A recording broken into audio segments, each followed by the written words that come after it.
अस्सलामुअलैकुम नाजरीन, आज मैं आपके लिए टाइपराइटर की अगली और आखिरी वीडियो लाई हूँ। नाजरीन, अगर आपको मेरी वीडियोस अच्छी लगे तो प्लीज वीडियोस को लाइक कर दिया करें, चैनल को सब्सक्राइब कर दिया करें और बेल आइकन का बटन भी दबा दें ताकि हमारी अपडेट्स आपको मिलती रहें। अब हमने टाइपराइटर की पिछली वीडियो में देखा था कि कैसे फकीर की रूट माधव मैथ्यूज के टाइपराइटर में अटक गई थी और कैसे जेनी के खून को लेकर फकीर ने एक ईवल जेनी बनाई थी और ईवल जेनी ने माधव मैथ्यूज को कैसे मारा था। और अगर आपने मेरी पिछली वीडियो नहीं देखी तो आपको उसका लिंक डिस्क्रिप्शन में मिल जाएगा, क्योंकि अगर आपने वो वीडियो नहीं देखी तो इस वीडियो की टाइमलाइन आपकी समझ में नहीं आएगी। और आज हम इस वीडियो में देखेंगे कि फकीर सभी के साथ क्या करने वाला है। अब माधव मैथ्यूज और अपनी माँ की मौत के बाद जिन्हें मुंबई शिफ्ट हो गई थी, बारदेश हॉस्पिटल में काम करने वाला मोसेस अब एक पुरानी कश्ती में रहा करता था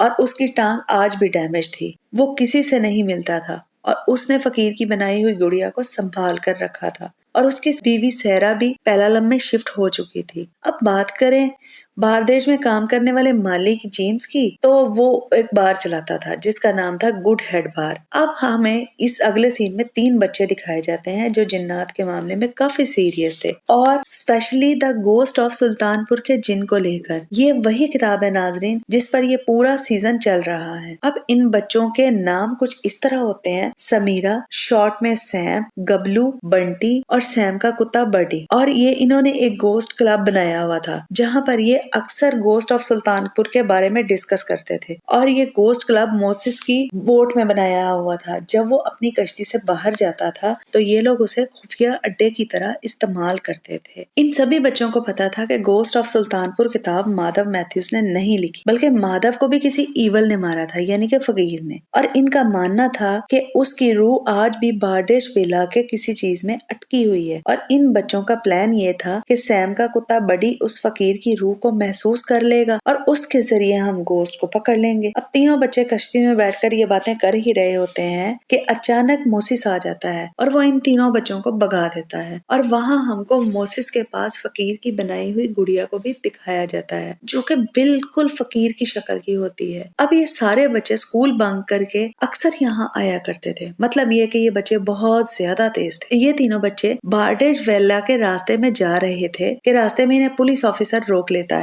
जो कि समीरा के पापा थे और जिनका नाम रवि आनंद था। और उन्होंने बच्चों को स्कूल बंक करते हुए देख लिया था और अब वो बच्चों को स्कूल छोड़ने के लिए जा रहे थे। तभी इनको बारदेश वेला में कोई शिफ्ट होता दिखाई देता है और वो कोई और नहीं बल्कि माधव मैथ्यूज की नवासी जेनी, उसका हस्बैंड पीटर जो कि आर्किटेक्ट था, और जेनी के 2 बच्चे आनिया और निक। अब रवि और तीनों बच्चे इनसे मिलने के लिए जाते हैं और जेनी का नाम सुनते ही रवि शॉक्ड हो जाता है क्योंकि कई साल पहले भी यहाँ पर जेनी रहा करती थी। तो इस पर पीटर कहता है कि ये वही जेनी है और माधव मैथ्यूज इसके नाना है। सब एक दूसरे से अपना तारुफ करवा रहे थे और गबलू को यहाँ पर आनिया पर क्रश होने लगता है और आनिया यहाँ पर बहुत उदास होती है क्योंकि उसे अपने बॉयफ्रेंड से दूर रहना पड़ता है। ये लोग अभी अभी यहाँ पर आए थे क्योंकि यहाँ पर पीटर को बहुत अच्छी जॉब मिली थी और इनका सारा सामान पैकर्स नाम एजेंसी वालों ने शिफ्ट किया था। अब रवि आनंद इन सभी को हेल्प के लिए बोलकर और बेस्ट ऑफ लक बोलकर बच्चों के साथ यहाँ से चला जाता है। और अब हमको निक द गोस्ट ऑफ सुल्तानपुर पढ़ते हुए दिखाई देता है, जिसकी वजह से जेनी अपने बेटे और अपने हस्बैंड पर गुस्सा करती है क्योंकि पीटर के सामने ही निक उस किताब को पढ़ रहा था। आनिया अपने बॉयफ्रेंड से बात कर रही थी तो एथिक की खिड़की से उसे कोई दिखाई देता है। अब आनिया उस एथिक में जाती है जहाँ पर एक बॉक्स रखा हुआ होता है और वहाँ जाकर वो काफी अजीब और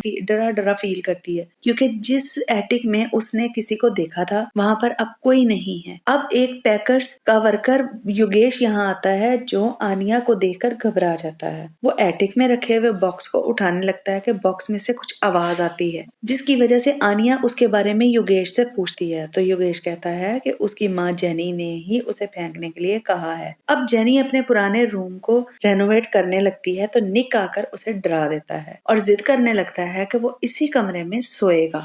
अब हमें दूसरे सीन में दिखाया जाता है कि योगेश जिस बॉक्स को फेंकने जा रहा होता है उसमें माधव मैथ्यूज का टाइपराइटर था और आनिया को टाइपराइटर बहुत पसंद आता है और वो अपने पास रखने के लिए कहती है। और पीटर को भी अच्छा लगता है। पीटर उसको इजाजत दे देता है, लेकिन जेनी यहाँ पे टाइपराइटर नहीं रखना चाहती, मगर फिर भी सब मान जाते हैं। अब दूसरे सीन में हमें गुड हेड बार दिखाया जाता है, जहाँ पर योगेश वाइन पीते दिखाई देता है और वो एक आदमी से बाथरूम में मिलने के लिए जाता है। अब हमें यहाँ ये पता चलता है कि बारडेज वेला में योगेश एक मिस्टीरियस इंसान के लिए वो टाइपराइटर चुराने के लिए गया था, मगर अब टाइपराइटर तो नहीं मिला। लेकिन योगेश उस आदमी से कहता है कि तुम मुझे पैसे दो, और पैसे ना देने पर वो पुलिस में जाने की धमकी देता है। तो यहाँ पर वो मिस्टीरियस इंसान योगेश को मार देता है, और इस तरीके से मारता है जैसे लगता है कि नशे की हालत में वो बाथरूम में स्लिप हुआ और उसका सर बेसन पे लग गया। दूसरे सीन में हमें दिखाया जाता है कि समीरा की माँ इस दुनिया में नहीं है, और उसने एक डॉक्टर स्पिरिट को अपने टैबलेट में देखा है, जो कि रूहों और भूतों को देखने का दावा करता है। और यही वजह थी कि समीरा गोस्ट ऑफ सुल्तानपुर की बुक पर ट्रस्ट किया करती थी। उसे लगता था कि शायद वो एक दिन अपनी मरी हुई माँ से बात कर सके। डॉक्टर स्पिरिट का कहना था कि वो बहुत जल्दी बारडेज में आने वाला था, जिससे समीरा बहुत ज्यादा एक्साइटेड थी। अब निक और आनिया को उसी स्कूल में एडमिशन करवा दिया जाता है जहाँ पर एरिया के बाकी बच्चे पढ़ते थे। अब निक समीरा के ग्रुप का हिस्सा बन गया था। पीटर अपना ऑफिस ज्वाइन कर लेता है। अब यहाँ पर जेनी पुलिस में जाती है रवि से मिलने के लिए, जहाँ पर वो उससे अपनी आया सहरा को ढूंढने का पता लगाने का कहती है, क्योंकि जेनी अपने पास्ट के बारे में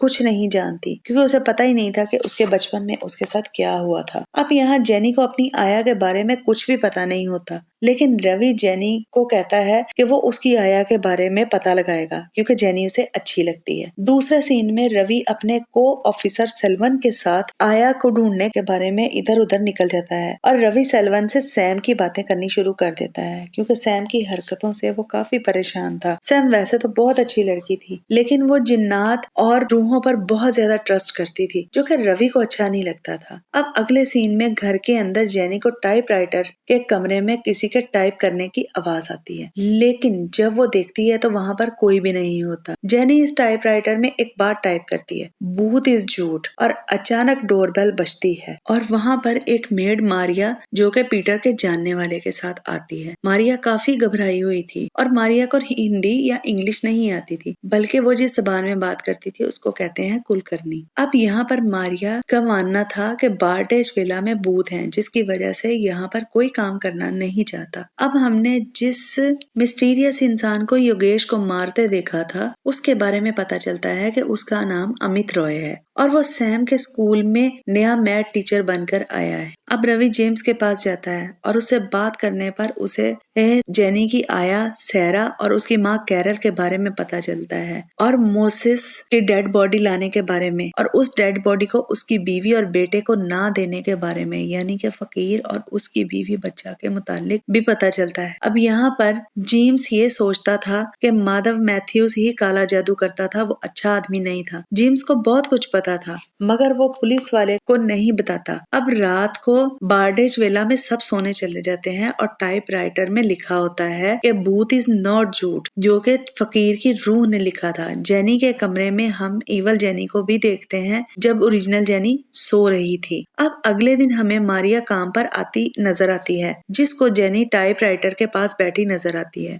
अब जेनी वहाँ से उठकर नहाने के लिए जाती है, और मारिया उसके लिए चाय बनाने जाती है। तभी एक जेनी को हम गेट से अंदर आते देखते हैं, जिसे देखकर मारिया डरने लगती है और कुलकर्णी में कुछ बोलने लगती है। मारिया यहाँ पर चर्च की तरफ भागती है, और अब हमें पता चलता है कि वेला में दो जेनी होती हैं, एक तो असली और दूसरी इवल जेनी, जिसको फकीर ने बनाया था। और ये फकीर ही था जो अपनी ताकत को किसी भी रूप में ला सकता था, क्योंकि ऐसा गोस्ट ऑफ सुल्तानपुर में लिखा था। अब यहाँ पर मारिया को इवल जेनी मार देती है, बिल्कुल वैसे ही जैसे फकीर मारता था। पोस्टमार्टम देखने पर पुलिस वाले घबरा जाते हैं, क्योंकि डॉक्टर उनको बताता है कि हमने ऐसी अननेचुरल डेथ कहीं भी नहीं देखी। ऐसा लगता है कि किसी ने इसके दिल को पकड़कर अपने हाथ से दबा दिया है। अब अगले सीन में हमें दिखाया जाता है कि पीटर के साथ मुंबई से मिलने एक अनीता नाम की लड़की आई है, और यहाँ हमें पता चलता है कि पीटर सिर्फ और सिर्फ अपनी जान बचाने के लिए यहाँ आया होता है, क्योंकि उसने अनीता के 25 करोड़ पे ग्रेस डॉलैंड में लगवा दिए थे, और पीटर का अनीता के साथ अफेयर भी था और यहाँ पर पीटर अनीता के हस्बैंड से काफी डरा हुआ होता है, जिसका मतलब ये है कि अनीता का हस्बैंड काफी पावरफुल इंसान था। अनीता अब अपने हस्बैंड का पैसा लेना चाहती है, जिसकी वजह से पीटर बहुत परेशान था। बारडेज विला में अब जेनी को वॉशरूम की खिड़की से रवि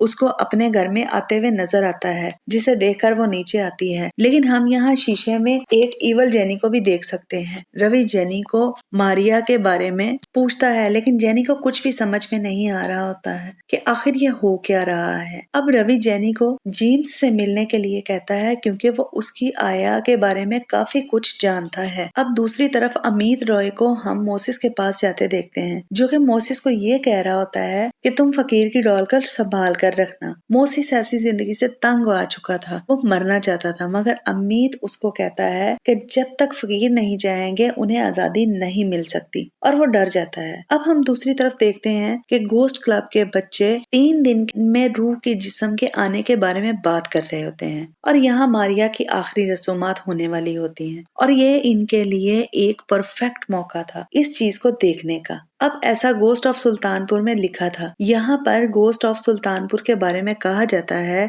कि वो रूहों के जरिए पावरफुल बनता था, इसलिए उसे रूहें चाहिए। और दूसरा तरीका ये भी है कि कोई खुद उसे अपनी रूह दे दे तो वो पावरफुल बनता था। इस पॉइंट पर बच्चों को फकीर के बारे में कोई भी आइडिया नहीं था। जेनी के घर के अंदर पुराने पेपरों में से ब्लड मून लाइट रिचुअल वाले कुछ पेपर्स मिलते हैं। इसके बारे में मैंने आपको पिछली वीडियो में बताया भी था कि फकीर ब्लड मून नाइट को लेकर फाइनल प्लान करने वाला था। अब यहाँ पर पीटर सभी चीजों से अनजान था और वो अपनी प्रॉब्लम्स में उलझा हुआ था। इसको अनीता के 25 करोड़ प्रॉफिट के साथ लौटाने थे, यानी कि 35 करोड़, मगर उसके अकाउंट में सिर्फ 24 करोड़ रुपए थे, जिसकी वजह से वो बहुत परेशान था। अब जेनी जेम्स से मिलने जाती है और वो जेनी को आया का नाम बताता है, तो उसका नाम सैरा है, मगर उसे उसका पता मालूम नहीं था। लेकिन उसने पेलालम पोस्ट ऑफिस के बारे में जेनी को बताया था, जहाँ पर उसकी आया सैरा पेंशन लेने आती थी। अब जेम्स से मिलने वो मिस्टीरियस आदमी यानी अमित रॉय उससे मिलने आता है, और जेम्स भी मोसिस की तरह इन सब चीजों में फंसा हुआ था। और यहाँ पर भी फकीर ब्लड मून नाइट की बात होती है। अब यहाँ गोस्ट क्लब के बच्चे मारिया के फ्यूनरल में जाने के लिए स्कूल की घड़ी आधा घंटा आगे कर देते हैं, जिसकी वजह से स्कूल की छुट्टी आधा घंटा जल्दी हो जाती है। अब सैम का कुत्ता बडी मारिया की कब्र पर रखे हुए जूते लेने के लिए भागता है, और उसके पीछे भागती है सैम, जो कि गलती से फादर से टकरा जाती है, और फादर को ऐसा लगता है कि उसने उसे धक्का दिया है, और फिर सैम को फ्यूनरल से बाहर निकाल दिया जाता है उसके स्कूल के प्रिंसिपल के साथ। अब फ्यूनरल में काफी लोग जा रहे थे, और उन सब में एक जेनी भी थी। जेनी के पास जेम्स आता है और उससे कहता है उसने उससे कोई जरूरी बात करनी है, मगर जेनी उससे कहती है कि आप थोड़ा सा इंतजार कर लो ताकि फ्यूनरल हो जाए। अब फ्यूनरल के दरमियान ही जेनी उससे बात करने के लिए आती है। जेम्स उसको फकीर और टाइपराइटर जलाने को कहता है, मगर यहाँ पर असली जेनी नहीं होती बल्कि ईवल जेनी होती है, और ये जेम्स को इस तरह मार देती है जैसे उसने मारिया को मारा था। इस बात को यहाँ पर सैम देख लेती है और वो भागते भागते चर्च में जाकर बैठती है, तो वहाँ पहले से जेनी बैठी हुई होती है। ये सब देखकर सैम बहुत ज्यादा डर जाती है, क्योंकि वो बहुत कंफ्यूज थी। जेनी की बेटी आनिया टाइपराइटर को ठीक करवाने के लिए कहती है, मगर यहाँ पर टाइपराइटर अब खुद ब खुद ठीक होने लगता है, क्योंकि फकीर को अब रूहें ईवल जेनी की वजह से मिल रही थी, और फकीर सोल्स को हासिल करने के लिए पावरफुल बनता है। अब सैम इन सब बातों को लेकर बहुत ज्यादा डर जाती है, और उसको ख्वाब में वैसे ही आने लगते हैं जैसे जेनी उसके घर आकर उसे मार रही होती है। अब आगे चलकर जेम्स की मौत की खबर अखबार में छपी है, जिसे देखकर ओरिजिनल जेनी बहुत ज्यादा शॉक्ड हो जाती है। इन सभी बातों के चलते हुए पुलिस को जेनी पर बहुत ज्यादा शक हो जाता है, क्योंकि योगेश, मारिया और जेम्स के साथ लास्ट टाइम जेनी को ही देखा गया था। हालांकि रवि इस बात को नहीं मानता, क्योंकि उसके दिल में जेनी के लिए हमदर्दी थी।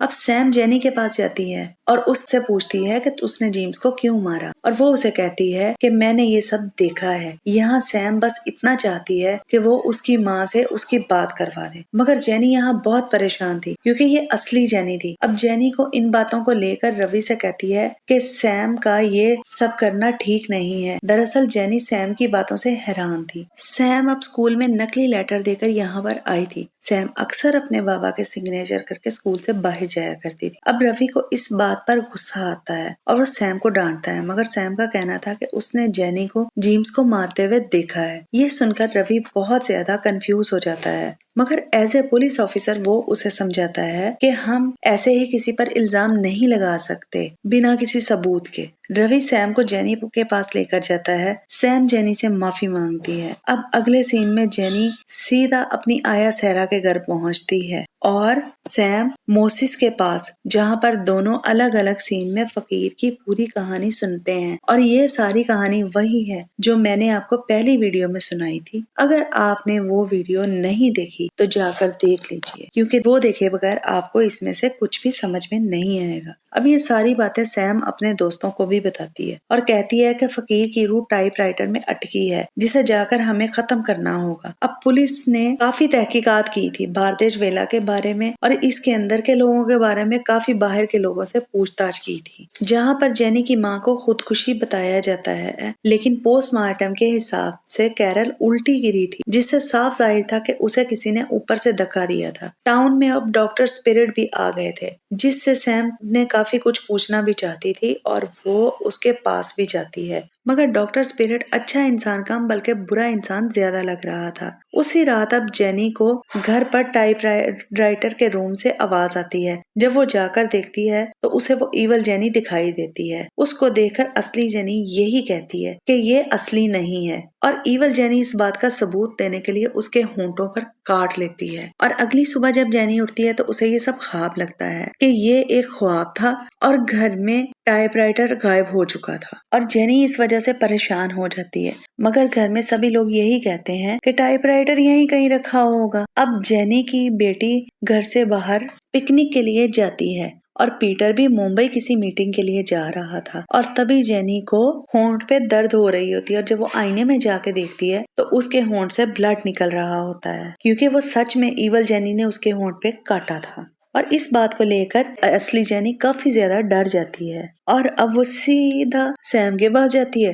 और उसकी हर बात पे यकीन कर लेती है। अब ये दोनों मिलकर डॉक्टर स्पिरिट के पास जाती हैं, जहां पर जेनी उसको फ्रॉड बोलती है। तभी हमको वो टाइपराइटर डॉक्टर के पास दिखाई देता है, क्योंकि ये आदमी सच में एक फ्रॉड था जो कि अमित रॉय के लिए काम करता था। बीच रास्ते में डॉक्टर स्पिरिट का माइंड चेंज हो जाता है और वो टाइपराइटर अमित को देने से इनकार कर देता है और अमित को थोड़ी सी चोटें लगती हैं क्योंकि वो दोनों फाइट कर रहे होते हैं, मगर वो डॉक्टर स्पिरिट को मार देता है। जेनी और सैम मोसिस से मदद मांगने के लिए जाती हैं और मोसिस अमित का स्केच बनवाने के लिए पुलिस की मदद करता है। फकीर की डॉल भी वहाँ पर मिल चुकी थी। अब स्केच देखने पर सैम कहती है कि ये तो हमारे मैथ टीचर हैं। ये सुनकर रवि सीधा उसके घर पहुंच जाता है और यहाँ पर ये बात पता चलती है कि वो फेक अमित रॉय है, यानी उसने किसी को मारकर उसकी जगह पे स्कूल आया था। अब रवि और अमित की फाइट टाइपराइटर को लेकर होती है और किसी तरह से टाइपराइटर रवि के पास आ जाता है। जेनी को अब ये टाइपराइटर अपने घर में नहीं रखना था, क्योंकि वो सैम की बातों पर यकीन करती थी और सैम कहती थी कि सारी मुसीबतों की जड़ ये टाइपराइटर ही है। और अब वो ये सारी बातें रवि को बताती है कि कैसे टाइपराइटर अमित ने चुराया था। अब पीटर हमें यहाँ पर होटल रूम में नजर आता है, जो कि काफी टेंशन फ्री नजर आ रहा था और उसने होटल में ब्लू कलर की शर्ट पहनी हुई थी। जेनी फकीर की तस्वीर को डॉल से मैच करती है तो फकीर बिल्कुल डॉल जैसा ही होता है। गोस्ट क्लब के सारे बच्चे अब आपस में मिल जाते हैं, क्योंकि निक से बाकी सबकी लड़ाई हो चुकी थी, क्योंकि सैम ने निक की मां को गोस्ट बोला था। और अब ये बच्चे सेल्वन को बेवकूफ बनाकर टाइपराइटर वहां से ले जाते हैं। रवि को इस बात का पता चल जाता है, वो समझ जाता है कि ये काम सैम का ही है। अब जेनी मोसिस के पास जाती है और उससे मदद मांगती है, लेकिन वहां अमित आ जाता है और मोसिस से फकीर की डॉल मांगता है, मगर वो डॉल उसके पास नहीं थी। मोसिस उसे मारने की धमकी देकर जेनी से उगलवा लेता है कि डॉल उसी के पास है, मगर फिर वो मोसिस को मार देता है। गोस्ट क्लब के बच्चे बेवकूफी करते हैं, वो टाइपराइटर को बारडेज वेला में वापस ले जाते हैं और यही तो फकीर चाहता था। अब वेला में पहुंचकर जेनी, जो के इवल थी, और सैम को इस बात का पता चल जाता है। सैम निक को उससे दूर रहने के लिए कहती है, तो इस पर इवल जेनी सैम के दिल की धड़कन रोक लेती है और तभी वहां पर असली जेनी आ जाती है और वो उसको रोक लेती है अब यहाँ पर सैम तो बच जाती है और फिर ब्लड मून नाइट का जादू शुरू हो चुका होता है। अमित कुछ पढ़ने लगता है जिससे आसपास अजीबोगरीब हरकतें होने लग जाती हैं। अब जेनी को इवल जेनी ने पकड़ रखा था। वो उसे बताती है कि कैरल को उसी ने मारा था क्योंकि वो जेनी को बारडेज वेला से बाहर लेके जाना चाहती थी, लेकिन इवल जेनी ने इसको धक्का देकर मार दिया था। गोस्ट ऑफ सुल्तानपुर जेनी ने ही लिखी थी ताकि फकीर की कहानी पूरी दुनिया तक पहुंच सके और इस कहानी पर यकीन करने वाले फकीर को जिंदा कर सके। और अब इस किताब को लिखने से पहले ही माधव मैथ्यूज की मौत हो चुकी थी और इस किताब को इवल जेनी ने ही पूरा किया था। फकीर का असली मकसद यही था और वो जिंदा होना चाहता था, इसलिए उसको जेनी की जरूरत थी। पहला खून का कतरा जेनी का ही उसे मिला था। अब ये बच्चे बड़े तेज होते हैं और इवल जेनी को परेशान करने लगते हैं और एकदम से टाइपराइटर पकड़कर सैम वहां से भाग जाती है और ओरिजिनल जेनी इवल जेनी को पकड़ लेती है। ये कहकर के दोनों एक ही हैं, तो दोनों की कमजोरी और ताकत भी एक ही होगी। एक तरफ दोनों जेनी में लड़ाई होने लगती है और दूसरी तरफ अमित और रवि में लड़ाई होती है। बच्चे इस टाइपराइटर को तोड़ने की भी कोशिश करते हैं मगर वो नहीं टूटता। तभी सैम कहती है इसको आग लगानी होगी। अब अमित बच्चों के पीछे जाता है जहाँ पर पहाड़ी का दी एंड होता है, मगर रवि अमित की वैन से उसे टक्कर मार देता है। दूसरी तरफ जेनी स्लिप होकर एटिक की खिड़की से गिरने वाली होती है कि वो किसी चीज को पकड़ लेती है। इवल जेनी का ये कहना था कि अब उसे उसकी कोई जरूरत नहीं है। ब्लड मून नाइट पूरे उरूज पर थी और अमित तो बेहोश हो चुका था। यहाँ पर रवि और बच्चे वैन को आग लगा देते हैं और टाइपराइटर को उसी में रख देते हैं और वैन को पहाड़ी की तरफ दहला देते हैं। यहाँ पर अमित को होश आता है और अमित वैन के पीछे पीछे भागता है टाइपराइटर लेने के लिए और वैन भी पहाड़ी से गिर जाती है और जोरदार धमाका होता है और अमित भी पहाड़ी से गिर जाता है। टाइपराइटर जल जाता है और दूसरी तरफ इवल जेनी भी मारी जाती है। यहाँ पर अभी एक और छोटा सा सस्पेंस है नाज़रीन। अब जेनी निक को गले लगाती है और अगले दिन जेनी इस डॉल को जला देती है जो कि फकीर ने बनाई थी। अब ये डॉल वो थी जिसमें फकीर ने अपनी जान डाली थी ताकि वो जिंदा हो तो अपनी ही शक्ल के साथ जिंदा हो और डॉल के जलते ही ये एक ढांचे में बदल जाती है और जेनी की तरफ भागती है और जेनी इसके को अपने पाँव के नीचे देकर मार देती है। और अब हड्डियों के टूटने से ये पता चलता है कि उसमें फकीर की जान थी। पीटर अब मुंबई से वापस आता है तो जेनी को सब कुछ बताने को कहता है, मगर तभी जेनी अजीब अंदाज से मुस्कुराती है और सीन चेंज होने पर जेनी गायब हो जाती है। अंदर वॉशरूम में पीटर एक शर्ट निकालता है जो कि खून से लथपथ होती है और ये वही ब्लू कलर की शर्ट होती है। अब अस्पताल में मोसिस बच्चों के साथ दोस्ती कर लेता है और हमें दिखाया जाता है कि पहाड़ी के नीचे टाइपराइटर तबाह हुआ पड़ा है और अमित रॉय जो के असल में फकीर का बेटा था वो इस टाइपराइटर को बाबा कहकर बुलाता है। अमित अपना खून टाइपराइटर को दे देता है जिससे वो टाइपराइटर ठीक हो जाता है, यानी कि फकीर के फिर से जिंदा होने के चांसेस बन जाते हैं। और अब नाजरीन यहाँ पर सीजन खत्म हो जाता है और लगता है जैसे इसका दूसरा सीजन भी आएगा और जब कभी ये सीजन आया तो मैं आपको दोबारा जरूर बताऊंगी। नाजरीन मेरी अगली वीडियो के लिए चैनल को प्लीज सब्सक्राइब कर दें। आपका बहुत शुक्रिया।